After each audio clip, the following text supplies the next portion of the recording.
Time to check in with one of our favorite dudes on the planet, Kurt Helin, NBC Sports and ProBasketballTalk.com. Kurt, how are you? What's up, Kurt? Going, guys. All right. I just got to say this up front. As a guy who played a lot of years of rec ice hockey, I could score on hands. I could score on hands, no problem. I don't know, Kurt. I'd come right out of the net. I'd come hit you. I'd come take you. But before you even get the shot off, I'm going to try to throw that forearm on you. So I'll tell you the best story out of my years of playing rec hockey, one of the ones I can repeat on the radio. This guy hey, my friend can play goalie. You're always looking for goalies. I'm like, yeah, sure. That's great. His friend shows up from school with the old, like your dad's hockey gear, like the oldest hockey gear you've ever seen. And we're like, oh man, this stuff is so, like, where did he get this? Why did he have this? He goes out, it turns out he played Canadian juniors in it, and he just smoked. He was so good. He was way too good for our level, and we won a title for a couple of years in a row because of him. It was awesome. In the old gear, just smoking people. Yeah, it was like, you're like, this guy can't be any good. He did, like, this stuff is so old. Then you're like, it doesn't matter. It was awesome. We were doing a remote at a golf course, and they had us stationed out by the driving range. And this guy comes up, and he's decked to the gear, and Travis Matthews gear, has all the latest gear, and we're watching him at the driving range, and he's just spraying the ball all over the place. Just can't make contact at all. And then this old farmer with like a button-down shirt wearing Wranglers comes out with a 3-wood, and that's it, and is just lacing him right down, just boom, boom, boom, boom, boom. And it's like, okay, never mind. Well, never judge a book by its cover. The comment that I made today, Kurt, because Jay Stevens, who he's still playing quite a bit, he called up Warrior, and Warrior is some of the top-end gear, and they sent me basically the full goalie get-up. And nice. I had about $4,000 worth of gear on, and I was talking with the head coach of the Utah Grizzlies here I said, well, it looks like expensive gear helps you as much in hockey as it does in golf. So, and he laughed his butt off. He's like, yeah, pretty much, because I couldn't stop a thing. No, I subbed in once as a roller hockey goalie just because of an injury, and I had the same experience. I'm like, this is horrible. Like, you think it doesn't look that hard. It's brutal. Yeah, and but watching those pucks come in at 80, 85 miles an hour. Yeah. Want no part of that. Yeah. How you feeling today, Hams? I'm actually really sore right now. My quads and lower back, and I've got one bump on each arm, and then my bell is still a bit wrung. So yeah, it was rough. I would imagine. Yeah, it was rough. They threw some hard shots at me, but it was great, man. It was great. But I know it's going to be 2 days of paying for it. A lot of ibuprofen. Uh-huh.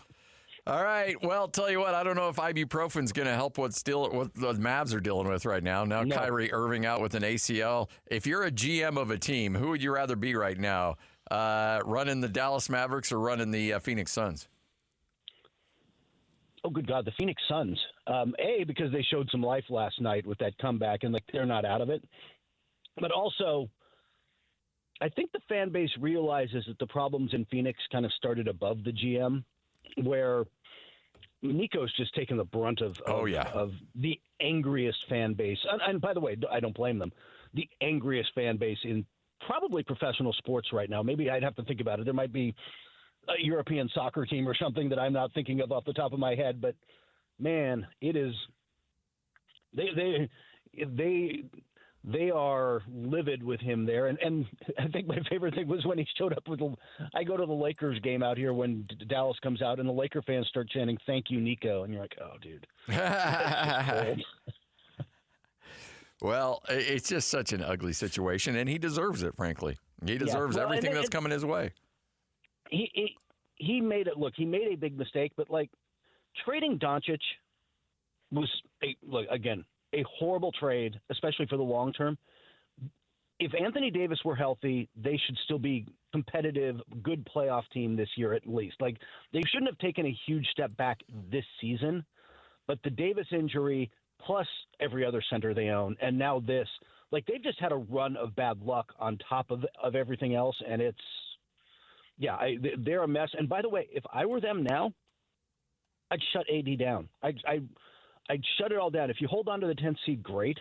But, man, AD's is older, has a long injury of histories. Why are you pushing anything? Let's just focus on next season. Is anybody looking at this Luka Doncic trade as possibly being the reason Kyrie Irving's knee goes? Because he goes up to 39.3 minutes over his last 10 games. Yeah, it put a lot of pressure on him. That has come up. That is like you asked a 30, is he 32 off the top of my head?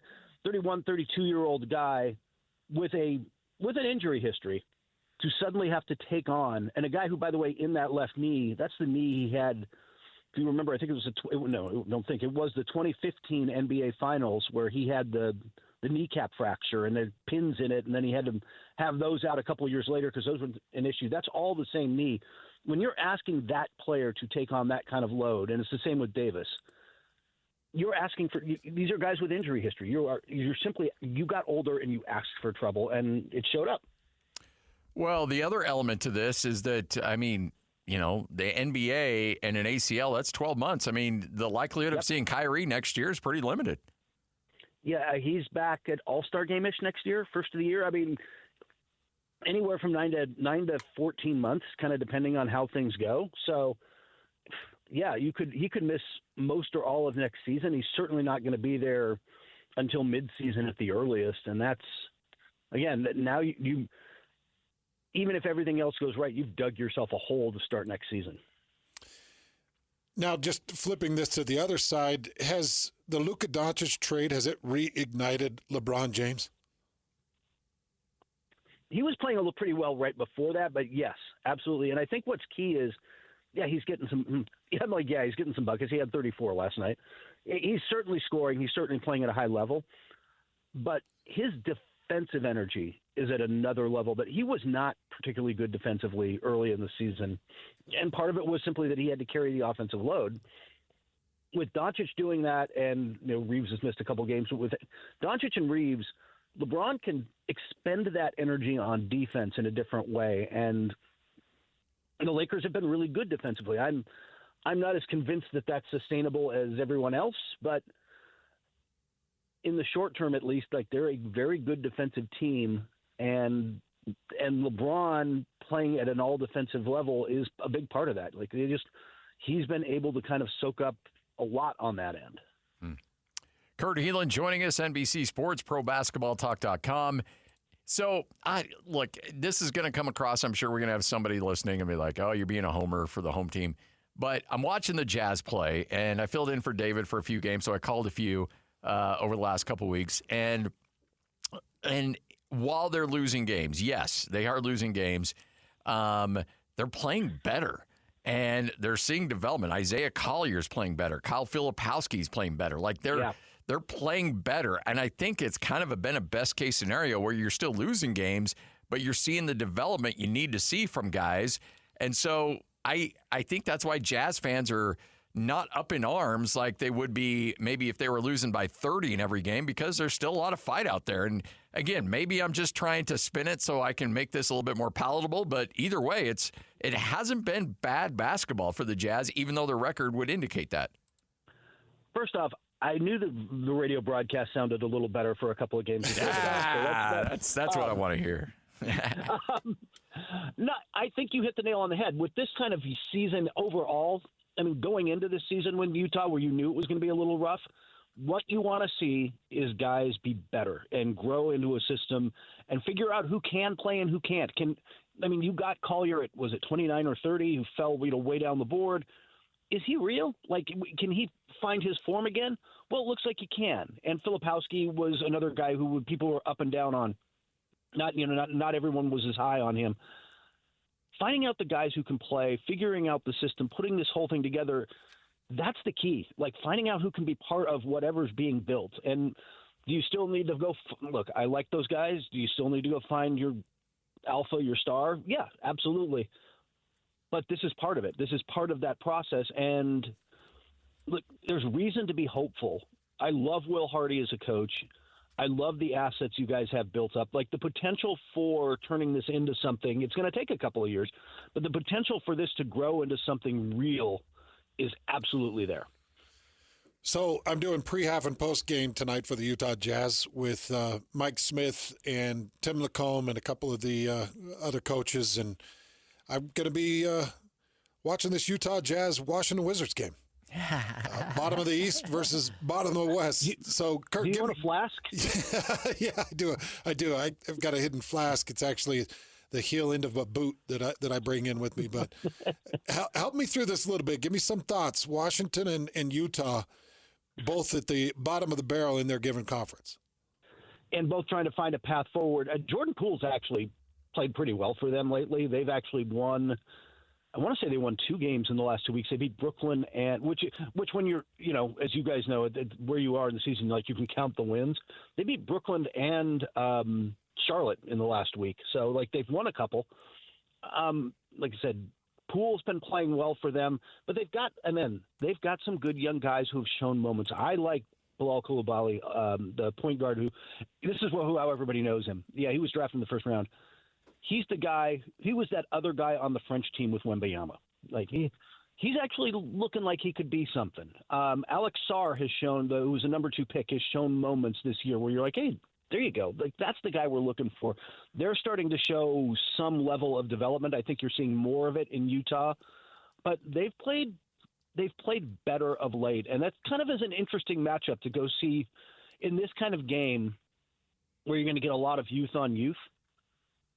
Who has developed? Who has grown? Because this game, I think, means more than like some of these guys are going to play in summer league, and somebody like Filipowski might play 2 games in summer league. He might not even go to Vegas. He might just play in the Utah ones because he should destroy that level. Yeah. Right. Like, in fact, it's concerning if he doesn't.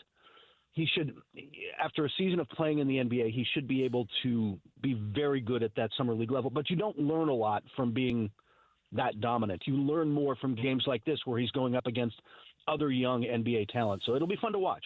I did get a text last night just as in preparation for this Utah Jazz Washington game.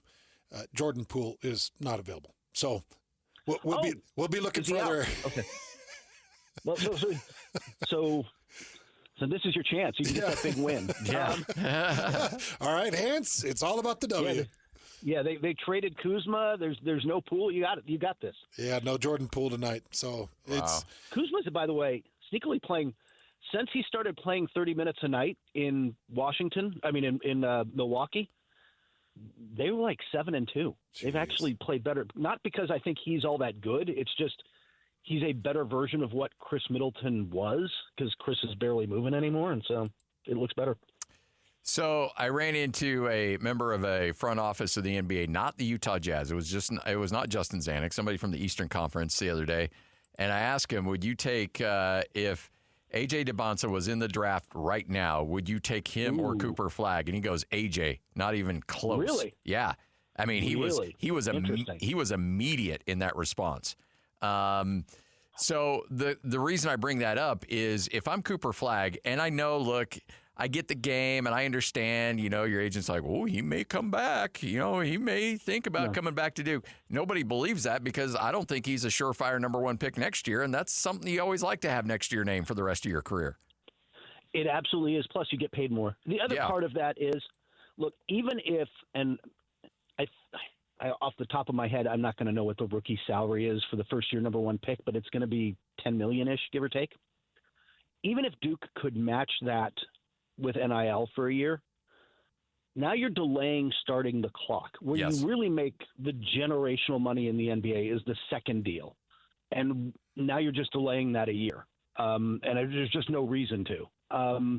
That I would be I don't know anybody around the league who thinks he'll stay in. I also know more people who've gotten higher and higher on him. So that's really interesting. I mean, I know people are really high on AJ.